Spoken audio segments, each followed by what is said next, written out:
Welcome to Vialet Studio, where Vialet and her guests share stories of their passions, inspirations, and spiritual journeys. Vialet creates a sacred and fun space for individuals to be able to share information about themselves, their work, and their community. We are so happy you have joined us today.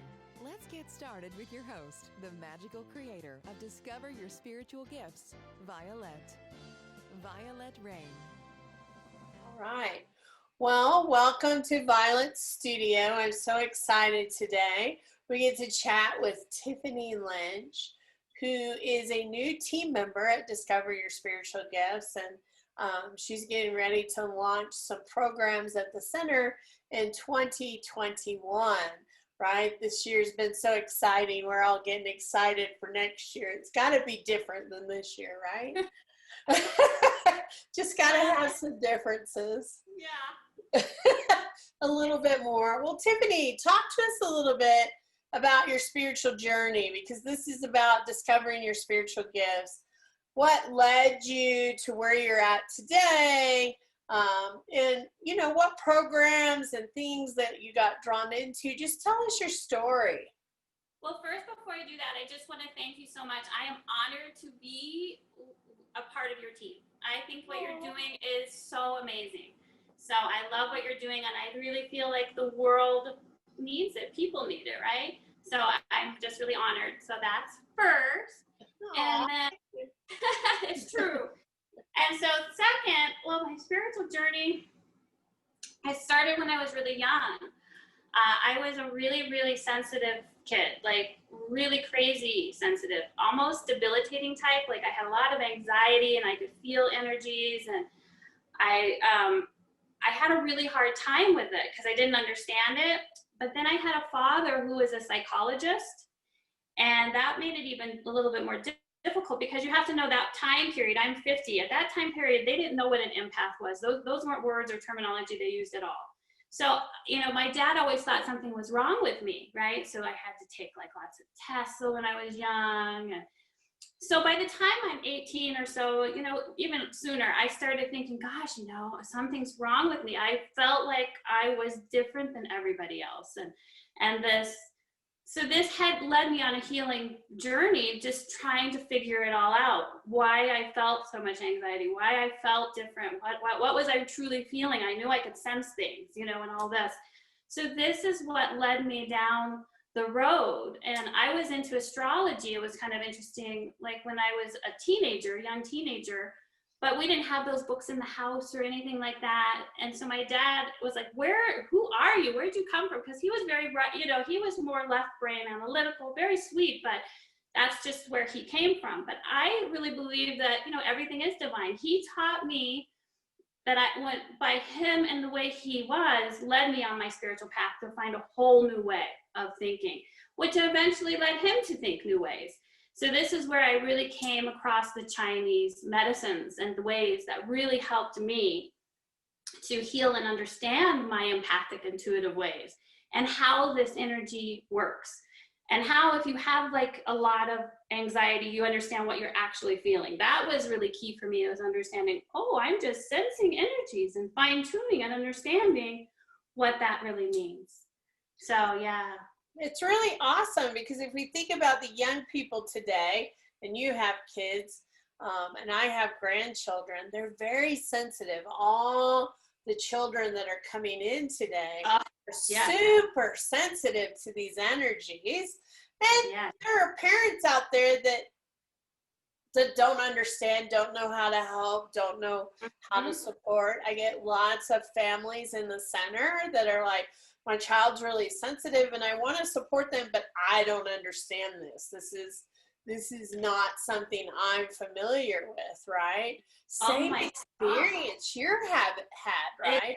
Yes, and the thing of it is my kids, which isn't surprising, are way more even sensitive than me. Like I have one child that is so sensitive, but it also affects his diet, with the foods he can eat, the sensitivity of fabrics, and they have to have a lot more organic things in their foods and products. Now, not all my kids are like that, but one in particular is very heightened sensitivity.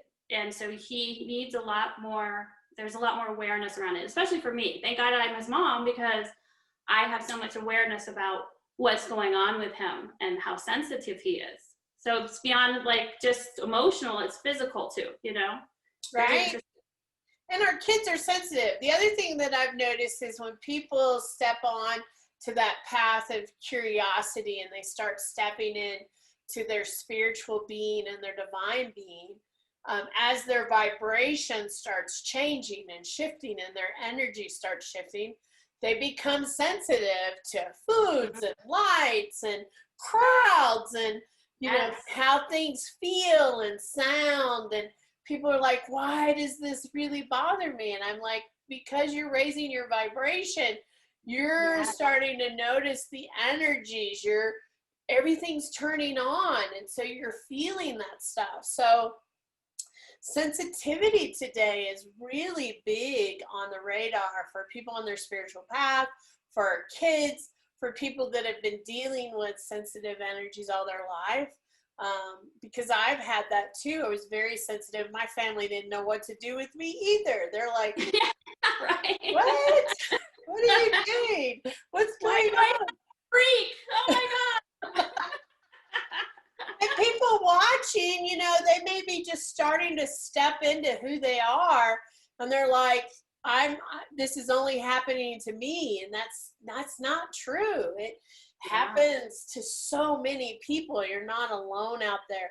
So talk to us about Chinese medicine, because I know that's been a real big thing for you. How has that helped you? What part of that? You know, where did you study? What are some things that you looked at? I'll start kind of with my teachers. I think that's the best way. So I've been really fortunate to find some really cool teachers. And one teacher is out of Thailand, and his name is Leon Tan. And he has been on the spiritual path for pretty much his whole life too. And he has a tremendous story in and of itself, but he is a channel. So he wasn't always a channel. And so he ended up channeling, and he channels an ascended master called Wang Lo Sin Si, which is linked with Confucianism. And he's one of my teachers, and I'm actually an initiated student with him. So I found this on my journey as, you know, I was discovering, and he's been so amazing. And what they teach, and Meg's another one, and she's out in California. So they're all on the same path, which is called Samphot meditation, which is really linked with the branches of Chinese medicine. But the main energy that you really want to learn is called the Dantian energy. So it's an energy elixir that is 3 fingers below the navel.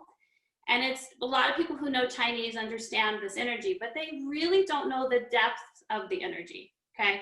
So it's an energy elixir, but it's not a chakra. That's the thing, it's separate than a chakra. And it is, a lot of people will say it's chi, prana. I believe it's the spark of God, if you want to know the truth, or the seed of the soul. And it's an energy, very powerful energy elixir that helps heal mind, body, spirit. And what you're doing with it is, this is why meditation is really important, but why breath is so important. Because what are we doing? We're breathing into this Dantian energy. And it is a really powerful, magical energy elixir. And it's really aligned with learning to center your body, right? And center yourself so you can heal and work with mind, body, spirit. And it helps with physical strength too, right? So it can tap into higher self, spiritual things. It can also work with physical, so it makes your body strong. So I'll work with things like different body movements, so like for balance. So it helps with people with all kinds of balancing things if they're, you know, as just for health purposes. It's a very powerful thing. And I can tell you how transformative it was for me, because it really taught me about being an empath, aligning my own energies, really coming in tune with my own energies and harnessing that power we all talk about, our own power that we have. And this power is a lot of people don't understand it as much. And this is what I teach.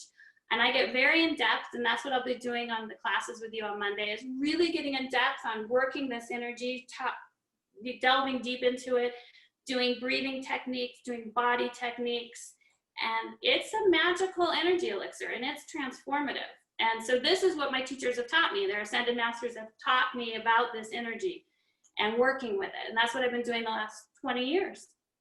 I love the word elixir. Like I've never heard anybody use elixir when they're talking about energy. What a new concept to look at as a mixture of energy. And I also do the heart energy. So it's because some font meditation, some fonts is Cantonese for manifesting what the heart desires. So a lot of times we want to work with our heart because our heart has a lot of spiritual wisdom, right? That it knows where it wants to go. We tend to come to the mind first when really we want to come from the instinct and then the heart and then the mind. So a lot of times we do it opposite. And if we come from our spiritual center first, then it helps our thinking change, right? And our mind starts to change and it comes from more harmonious places. But so many times I see people doing it the opposite way. And I was one of them. I was doing things the opposite way when my body was telling me, because I was an empath, I needed to do it this way. And so when I started to flow this way with the energy, oh my gosh, it's life changing.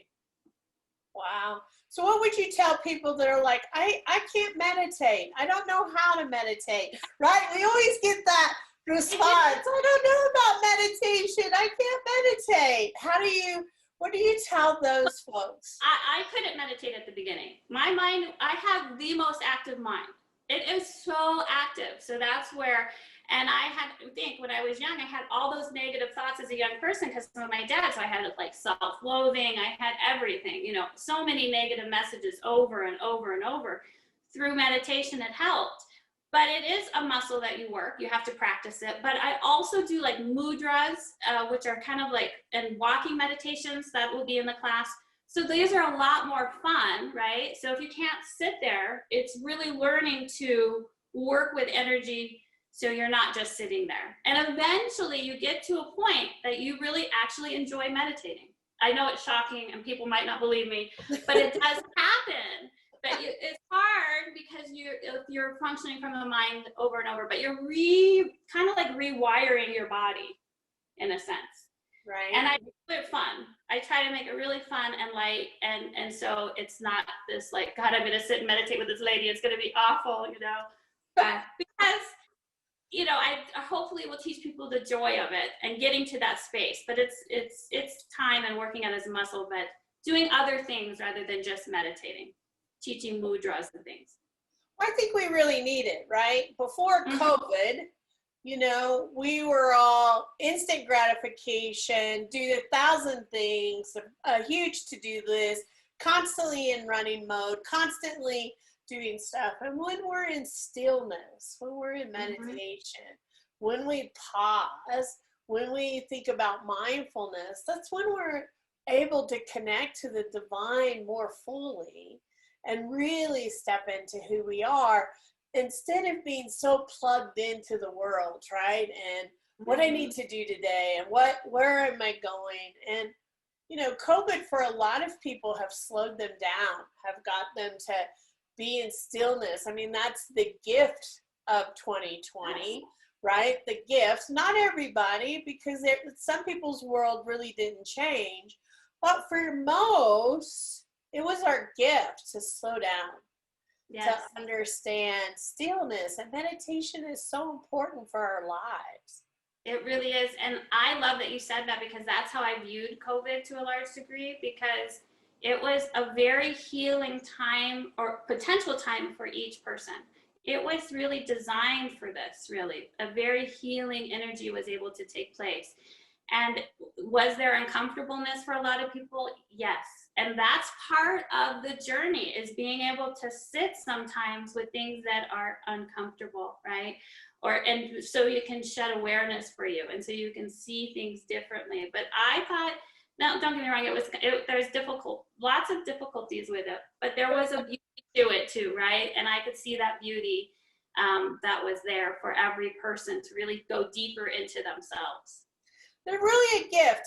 2020 has been hard for lots of people. Let's get real. Even the introverts at the beginning were like, hey, this is cool. I can stay at home. I can introvert. Also got affected by, wow, no touch, no people, no interaction. I mean, it's been hard for families, friendships, partnerships.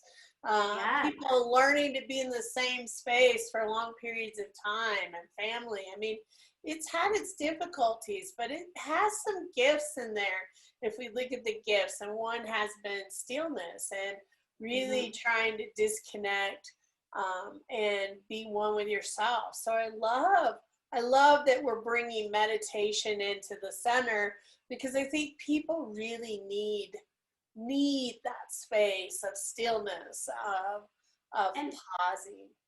Yeah, and knowing who they are, and it will be movement too. So it's really helping the body. It's the first two branches, which is the first branch is meditation I'll be teaching, and the second branch is exercise. But I don't want people to think it's exercise that's like Zumba or something. It's really a free-flowing energy and movement, and for any ages kind of thing. And it's I love it. It's very relaxing. It's very centering, and it's very healing. It gets, it's literally physically healing to the body. So, and really, I love yeah, I'm sorry. Well, I loved when we talked that you said anybody could do this. Like, it's not restrictive for people that are like, oh, I can't bend that way anymore. Yeah. It's not meant for that. It's for everyone to be able to. It really is. I really want to help everybody, and this is what this does. And so it's really aligned to really anybody can do it. So I just want people to be clear, because I know when I can hear exercise, sometimes I go, well, what kind of exercise? What do you mean exercise, What are we going to be doing? Yeah. I know. Well, I know one of the other areas that you work in is feng shui. How have you brought that into your work? Well, I do both astrology and feng shui. So what I really do is the first 5 branches of Chinese medicine. And what the first 5 branches are self-cultivating, right? So in the Chinese, what they did was they would say, for example, if you wanted to become a doctor or any type of healer, the last 3 are, massage, acupuncture, or herbology. They were said to master the first 5, okay? The reason why you wanted to master the first 5 were because that way you get your energies in alignment. You become a better doctor or healer, right? So the more we work on our own energies, the better healers we become, right?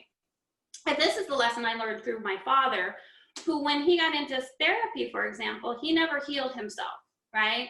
There's no judgment on my dad. This is just what a lot of people did during this time period. He really needed to do a lot of healing himself. And he thought the best thing to do was, okay, I'll become a therapist. Well, that was tough, right? Because, he obviously messed me up a little bit. He didn't mean to. Lots of love there. But so anyway, the first 5 are designed to cultivate. And so that's why I work with the first 5. So I do feng shui, which is part of the 5th branch, astrology, which is called cosmology, which is the 4th branch of Chinese medicine, really understanding how energy works. So astrology falls into that. The 5 branches fall into that, yin and yang, the 5 elements, sorry about that. So it's really learning to self-cultivate and really harness your own power, right? It's learning to master your own power. And spaces have an energy. And usually when I work with clients, it's usually life-changing experiences that I do with feng shui. It's usually people who want something very life-changing. And it's amazing how spaces can change. I got into it too because I went into my own house and I was really into astrology. And so when I moved, I found my money dried up. I had like no money. We moved into this house. I had no money. It was really weird. Astrologically, I couldn't figure out, there wasn't transits that were happening. I was like, why? What happened? So I decided to go into these teachings, and I looked into the feng shui aspect of all these teachings with Leon. And I found that my house was not formed correctly in many ways. There was problems with my garage, and then my garage was in my wealth section, which metal doesn't do well. There's a lot to it. And so I did these cures and I started getting into it. And this is when I just started forming everything and starting seeing how everything connected and these 5 branches. And I've been doing it my whole life, but the last branch that I really learned was feng shui. And so it's amazing how it works. It can really, so I did healing things and I work with a lot of clients, and you can see, and I can always feel energy. So I can feel spaces and I can feel how energy is. And I love this space. And I think it was a lesson for me, if you want to know the truth. I think I was destined to buy this house so I could learn about the problems with it, so I could delve deeper into things and find the stuff out, you know, because you think sometimes you're so intuitive and well, why would you pick this? Didn't you sense that this house was not going to be good? Didn't you know? And I really believe things happen for a reason. And I think I've learned a tremendous amount about buying my house, if that makes sense. It does. It does. You know, even at the center, when I set space, I drive people crazy. And not that I know feng shui. I've never studied it, but I have a natural, I don't know, gift to see how energy moves, how space is affected by the things in it, how we place things in it, what is happening. And even our practitioner rooms that are different themes, I can tell who's going to work well in what room and how they connect to that energy or what they need from that room, because each room has its own energy, its own identity, its own theme. And so they've been designed to hold the space, the entire space. So there's so much more to how I set space than people can even understand. So I totally get it. And I think the thing about feng shui is really about energy. And once you understand energy, then you can really understand what it is. And it's really about form, and form is color and shapes and how it feels in the direction. And this is the foundation of all feng shui. So that's the beauty in understanding that form, and that's where they're all linked. So there's a lot of different feng shuis. There's black hat, there's compass, there's so many different ones. I like to keep it simple, and it's really about energy. And when you understand energy, that's really the key, you know, because once you start getting into all the little details, sometimes you miss the energy part, right? Which is the biggest part of it. It is. And I remember when we were talking about astrology, you take a really different approach to astrology than most people. Yes, I do. So talk to us a little bit.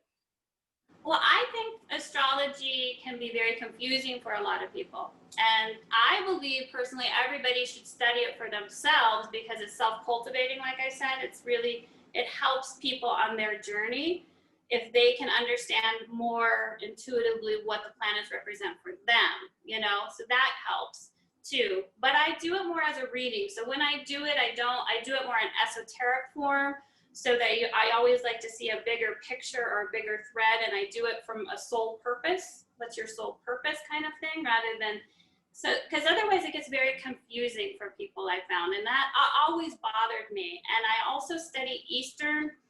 I'm a person that studies all things to find what really works. And then I'll take all things, little bits of things, really to make my own. So my biggest thing is to heart connect, so I can really help somebody. Like my journey, I feel, is really to help you, right? And if you don't understand what I'm saying, how can I help you? You know what I mean? So I try very much to come from doing it as a reading, if that makes sense, more where it doesn't get all into the terms and the sun, and I'll still use that, but I try to look at the big picture. And I use Eastern astrology because it's very predictive. It's a very predictive astrology. Like I knew 2020 was going to be one hell of a year. Excuse my French, I hope I can say that. But well, yeah, hopefully 2021 is going to be a little better. I think people need. It is awakening happening. There's still stuff to come, I have to tell you. But there is a big awakening, and there's a big shift on this planet. And this shift is actually beautiful. It's just whether or not, if you're in a higher vibration, it's going to be easier for you with the shift, right? And if you're not, it's going to be a little more difficult.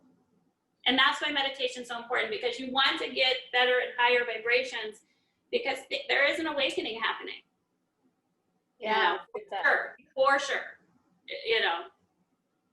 Well, you have a class happening in February. What was the name of that? The Ox? It's the Chinese New Year, and it's going to be the Chinese New Year of the metal ox. And it's really going to show you about how the planet is shifting, you know, and there is an actual heartbeat on the planet. Science has proven this, right? There's a physical heartbeat on the planet, And really in the last 3 years, this heartbeat has the frequency, their electromagnetic waves, and it is quadrupled. Like, it is off the charts, right? So we know with this that the energy is changing on the planet. Even science is seeing the energy change on this planet, right? And so I'll be going over that astrologically, what is yet to come, what 2020 will be bringing. There's still some more things happening because this is an awakening that's happening. And I think a lot of people who know about ascension and things like that can feel this energy happening.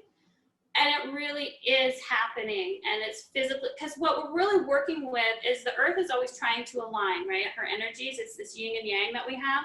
So you can feel right now the earth is kind of out of alignment, right? Can you feel that? How we're not in alignment? So right now what's happening is there is a sense of trying to bring it into alignment and bring each person into alignment. The more each person can get into the alignment will help the earth and this thing that's happening. I don't know if that makes sense, but this is really what's happening. So individual awarenesses and bringing our own energies into center can be the greatest gift we can give to the planet because we're collective energy. You know, we're all collective. So I go over this in my class. I'll teach you about what's happening the next year, but also the second hour, we'll be talking about these energies that are out there and bringing us back into alignment and how we each can do that, you know, to bring what we want and how we can help. I love that. I love that. I'm very interested in that class. So we may fill one up. We may have to add another one on there as people start signing up. So. Oh, good. I mean, it's an amazing class. I'm excited to do it. I like to do one every year, but I mean, it's crazy what's happening but it's exciting too. So I am really excited about what's to come with this ascension and this awakening. Will there be pockets where it's not always pretty? Yes. But that's part of change, right? That's part of change. But in the end, I'm very excited. I think it's a beautiful thing that's happening.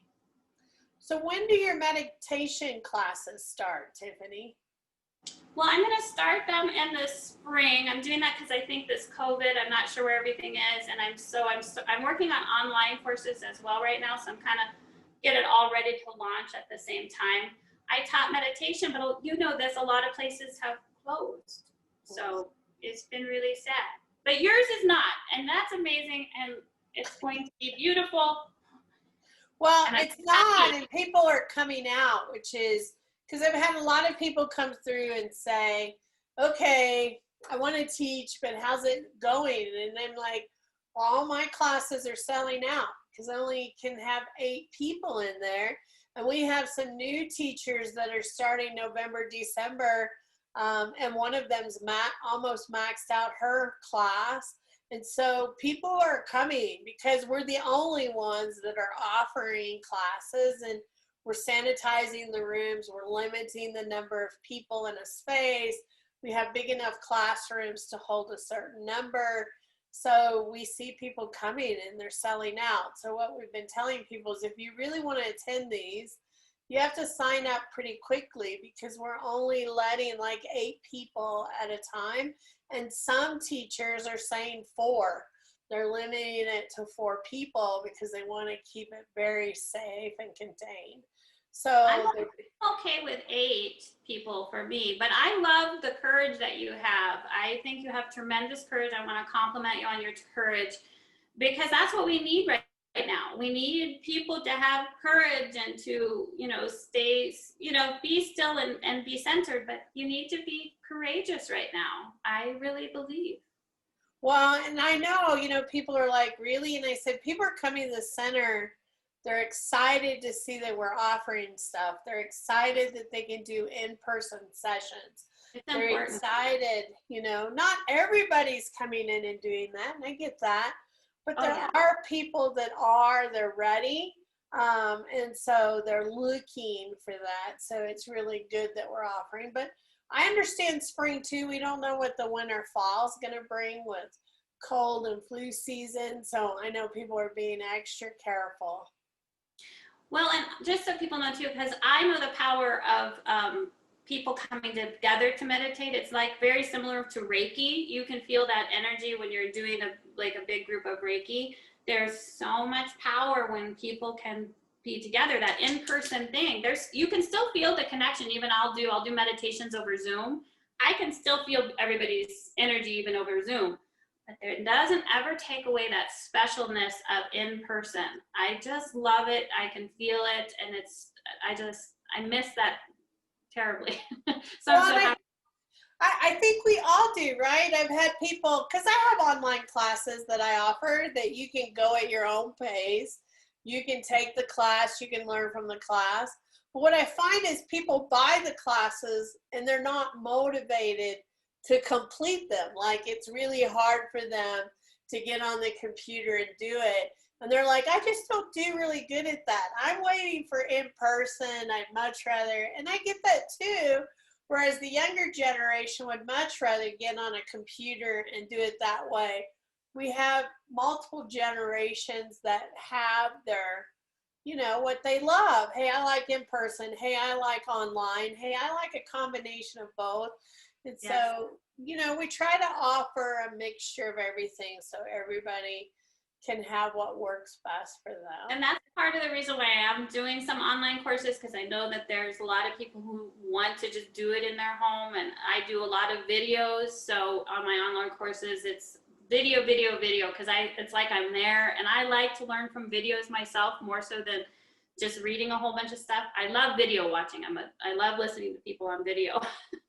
So that's my thing. I'm like, if I'm gonna, do a course, they got to be lots of videos. Lots of videos. I understand. I totally get that. Well, I'm excited to see your programs at the center. I'm excited to see how they expand and what you're offering. I'm so glad that you're joining us, and we have you all lined up for next spring. And I look forward to your February class. I would really love to attend that. So I have to make sure my schedule allows me, right? Because I stay pretty busy myself, but really love to. That would be awesome. Yeah. Sorry. Yes, but I would love to have. You're very cultivated and aware person, and so I would love to have. I like to always talk to you because I learned a lot. I love like energy. I love talking with like energy people. So I'm very excited to be a part of your tribe, I guess, over there, right? So yeah, absolutely. Well, we're almost got all the phases finished, so you'll have to come and see. All the rooms are getting set up and things are getting in place. You'll have to come and see the center.